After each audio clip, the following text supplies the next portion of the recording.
மணிரத்னம் அவர்களின் தளபதி படத்தில் மம்பூட்டி அவர்களின் உதவியாளரில் ஒருவராக நாகேஷ் அவர்கள் வருவார். நாகேஷ் அவர்களிடம் 10 நாள் கால்ஷீட் வாங்கி இருந்த போதிலும் படத்தில் நாகேஷ் அவர்கள் நடித்த 3 காட்சிகள் மட்டுமே இடம்பெற்றிருந்தன.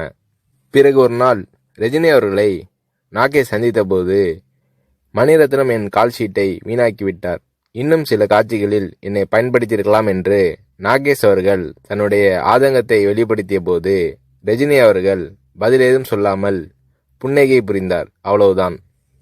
பின்னர் தான் நாகேஷ் அவர்களுக்கு ரஜினி அவர்களின் மௌனத்தின் அர்த்தம் புரிந்தது.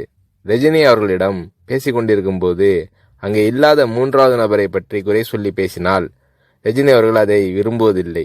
3வது மனிதரை பற்றி பேசுவதோ விமர்சிப்பதோ நாகரீகம் இல்லை என்பது ரஜினி அவர்களின் பாலிசி. இது நாகேஷ் அவர்களுக்கு தெரிய வந்தபோது ரஜினி அவர்கள் மீதான மதிப்பு நாகேஷ் அவர்களின் உள்ளத்தில் பல மடங்கானது.